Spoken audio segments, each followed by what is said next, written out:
Coconut oil म्हणजेच नारळाच्या तेलाचा वापर तर प्रत्येकजण आपल्या चेहऱ्यासाठी वेगवेगळ्या पद्धतीने करत असतो आणि त्याचे फायदे देखील प्रत्येकाला माहिती असतात. परंतु आपण योग्य पद्धतीने जर का ते आपल्या चेहऱ्यावर अप्लाय केले तर चेहऱ्यावर अतिशय मॅजिकल म्हणजे इन्स्टंट ग्लो आपल्याला बघायला मिळतो. त्याचबरोबर चेहऱ्यावर खूप सारे कितीही प्रॉब्लेम असू द्या, कोकोनट ऑइलमुळे ते सगळे रिमूव्ह होत असतात. कारण कोकोनट ऑइल म्हणजे नारळाच्या तेलामध्ये अँटीबॅक्टेरियल प्रॉपर्टी जी भरपूर जास्त प्रमाणात असते, जे की आपल्या स्किनवर कितीही डाग असू द्या, काळे डाग, धब्बे, सुरकुते असू द्या, सगळे रिमूव्ह करण्यासाठी खूपच जास्त औषधीय गुणधर्म हे कोकोनट ऑइलमध्ये असतात. परंतु ते ऑइल आपण डायरेक्टली चेहऱ्यावर अप्लाय न करता अतिशय वेगळ्या मेथडने किंवा वेगळ्या पद्धतीने आयुर्वेदातील जी पद्धत आहे त्यानुसार जर का आपण ते चेहऱ्यावर अप्लाय केलं तर आपल्या चेहऱ्यावर अतिशय मॅजिकल ग्लो आपल्याला बघायला मिळेल. तसेच चेहऱ्यावर कितीही सारे प्रॉब्लेम असू द्या किंवा टॅनिंग असू द्या किंवा काळे डार्क सर्कल असू द्या, सगळ्यांसाठी अतिशय हा गुणकारी उपाय आहे. त्यासाठी व्हिडिओ स्किप न करता शेवटपर्यंत नक्की बघा. तर चला आता वेळ वाया न घालवता आजची ही सुंदर अशी रेमेडी या ठिकाणी कशा पद्धतीने तयार करायची ते बघून घेऊया. यासाठी आपल्याला लागणार आहे कोकोनट ऑइल. तर ही रेमेडी मी साधारणतः 10 ते 15 दिवसासाठी बनवून ठेवते, त्यामुळे क्वांटिटी त्या हिशोबाने मी या ठिकाणी घेते.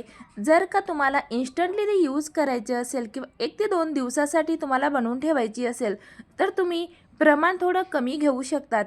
तर विंटर्समुळे या ठिकाणी कोकोनट ऑइल थोडं घट्ट झालेलं आहे म्हणजे जमा झालेलं आहे.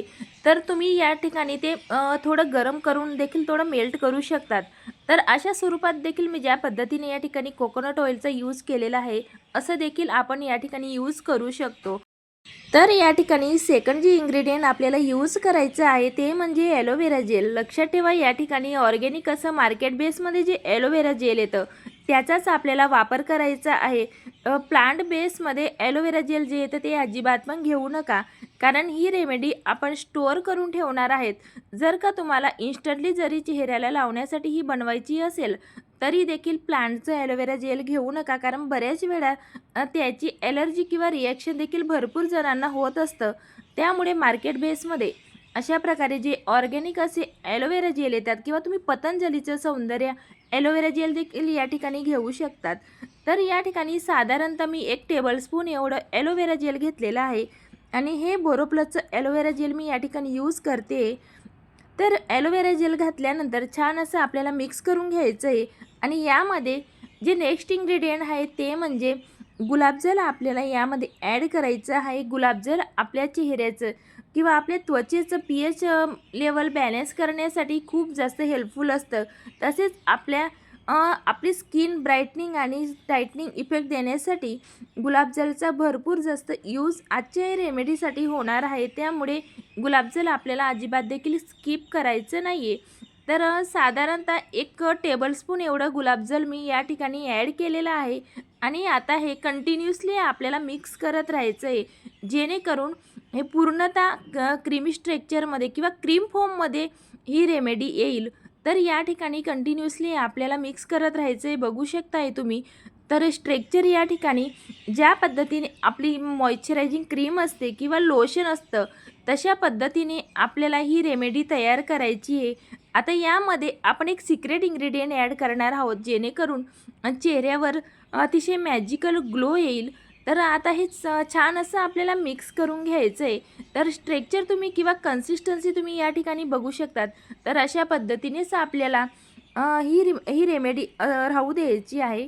तर नेक्स्ट इन्ग्रेडियंट म्हणजे जे सिक्रेट इन्ग्रेडियंट आपण यामध्ये ॲड करणार आहोत ते म्हणजे कस्तुरी हळद.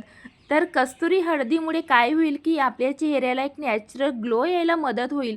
त्याचबरोबर जर का तुमच्या चेहऱ्यावर काळे डाग असतील किंवा पिगमेंटेशन असेल ते देखील कमी व्हायला किंवा मिनिमाइज व्हायला या प्रोसेसमुळे खूप जास्त मदत होणार आहे. तर साधारणतः 1 चिमूटभर या ठिकाणी मी कस्तुरी हळद ॲड केलेली आहे. लक्षात ठेवा, किचनची हळद अजिबात पण या रेमेडीमध्ये यूज करू नका, कारण किचनच्या हळदमुळे बऱ्याच वेळा रिॲक्शन देखील होत असतं किंवा पाहिजे तसं आपल्या चेहऱ्यावर त्याचा ग्लो येत नसतो आणि किचनच्या हळदीमुळे आपल्या चेहऱ्यावर पिवळा कलर देखील उमटत असतो. त्याच मानाने कस्तुरी हळदीचा आपल्या चेहऱ्यावर पिवळसर कलर हा अजिबात पण येत नाही आणि ग्लो देखील आपल्या चेहऱ्यावर खूप सुंदर असा येत असतो. तर बघू शकता कलर या ठिकाणी या क्रीमचा चेंज झालेला आहे. तर आपण या ठिकाणी खूपच सुंदर अशी ही नाईट क्रीम तुम्ही याला म्हणू शकतात किंवा मॉइश्चरायझिंग क्रीम तुम्ही याला म्हणू शकतात. तर विंटर सीझनमध्ये तर ही हेल्पफुल राहणारच आहे. त्याचबरोबर तुम्ही प्रत्येक सीझनमध्ये तुमच्या चेहऱ्यासाठी ही यूज करू शकतात. तर आता या ठिकाणी एका काचेच्या कंटेनरमध्ये मी स्टोअर करून ठेवते. तर आता ही आपल्याला साधारणतः 10 ते 15 दिवसासाठी मी या ठिकाणी बनवलेली आहे. तर विंटर सीझन चालू आहे त्यामुळे मी बाहेरच ही ठेवणार आहे. जर का तुम्ही अदर सीझनमध्ये देखील ही क्रीम बनवून ठेवत असणार तर तुम्ही फ्रीजमध्ये देखील स्टोअर करू शकतात. तर आता ही क्रीम जेवढी बनवायला सोपी आहे तर ती आपल्याला कशा पद्धतीने चेहऱ्यावर अप्लाय करायची आहे ते या ठिकाणी खूपच जास्त महत्त्वाचं आहे. ही क्रीम जेवढी बनवायला सोपी तेवढी ती आपल्या चेहऱ्यासाठी किंवा ग्लोईंग त्वचा होण्यासाठी किंवा विंटर सीझनमध्ये फ्लॉलेस अशी आपली त्वचा किंवा तुकतुकीत त्वचा राहण्यासाठी खूपच सुंदर असा रिझल्ट देणारी ही क्रीम आहे. नक्की तुम्ही अशा पद्धतीने बनवून बघा आणि जर तुम्ही स्टोअर करत असणार तर काचेच्या कंटेनरमध्येच ही क्रीम स्टोअर करा, जेणेकरून तिचे रिझल्ट खूपच जास्त आपल्याला छान असे बघायला मिळतील आणि काचेच्या कंटेनरमध्ये कुठलीही क्रीम ही लवकर खराब होत नाही. तर बघू शकताय तुम्ही छान अशा क्वांटिटीमध्ये मी या ठिकाणी ही क्रीम बनवून ठेवलेली आहे. तर चला आता ही क्रीम आपल्याला चेहऱ्यावर अप्लाय कशी करायची ते या ठिकाणी बघून घेऊया. त्याआधी चेहरा स्वच्छ धुणं खूप गरजेचं आहे. कुठल्याही चांगल्या फेस वॉशने चेहरा वॉश करून घ्या. त्यानंतरच आपल्याला ही क्रीम चेहऱ्यावर अप्लाय करायची आहे. तर ही अप्लाय कशी करायची ते देखील नक्की बघा. डायरेक्टली आपल्याला चेहऱ्यावर अप्लाय करून ती तशीच सोडायची नाही आहे. त्यानंतर आपल्याला चेहऱ्यावर ही अप्लाय करत असताना 2 ते 3 मिनिटासाठी हलक्या हाताने आपल्याला चेहऱ्याला मसाज करायची आहे, जेणेकरून आपल्या चेहऱ्यावर ब्लड सर्क्युलेशन हे खूप चांगल्या प्रकारे होईल आणि चेहऱ्यावर इन्स्टंट ग्लो यायला खूप मदत होईल. किंवा आपल्या चेहऱ्यावर काळे डाग असतात किंवा सुरकुत्या फाईन लाईन्स असतात, ते सगळे या प्रोसेसमुळे कमी व्हायला किंवा मिनिमाइज व्हायला मदत होत असते. नक्की तुम्ही अशा पद्धतीने क्रीम अप्लाय केल्यानंतर डायरेक्टली ती तसं चेहऱ्यावर सोडू नका. कारण त्यामुळे पाहिजे तसा रिझल्ट आपल्याला मिळत नसतो. त्यामुळे 2 ते 3 मिनिटासाठी अशा पद्धतीने मसाज करणं खूप जास्त गरजेचं असतं. आपल्या चेहऱ्यावर जेवढे देखील ॲक्युप्रेशर पॉईंट असतात किंवा चेहऱ्यावर आपलं जॉलाईन असते त्या ठिकाणी आपल्याला छान प्रकारे मसाज करायची आहे, जेणेकरून आपला फेस कट देखील यामुळे व्यवस्थित असा शार्प राहतो. तर बघू शकता छान असं चेहऱ्याला आपल्याला मसाज झाल्यानंतर आणि लक्षात ठेवा हलक्या हाताने चेहऱ्याला मसाज करायची आहे आणि यामध्ये आपण कोकोनट ऑइलचा यूज केलेला आहे. तर बऱ्याच जणांना कोकोनट ऑइल हे सूट होत नाही, परंतु आपण यामध्ये जेवढे देखील इन्ग्रेडियंट दुसरे ॲड केलेले आहेत त्यामुळे कोकोनट ऑइल जरी आपण यामध्ये ॲड केलेलं असलं तरी चेहरा हा आपला जास्त ऑइली असा होत नाही.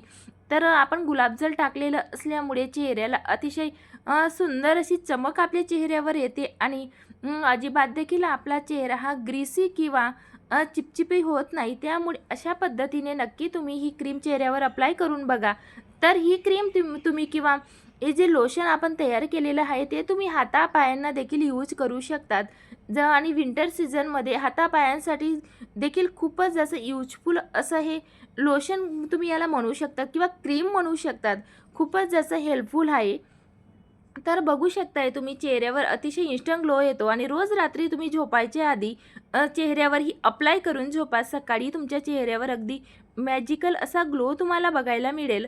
तर छान असं चेहऱ्याला मसाज नक्की करा, जेणेकरून यामध्ये आपण जेवढे देखील इन्ग्रेडियंट ॲड केलेले आहेत ते आपल्या त्वचेमध्ये छान प्रकारे ॲब्झॉर्ब होतील आणि यामुळे छान असा ग्लो आपल्या चेहऱ्यावर येईल.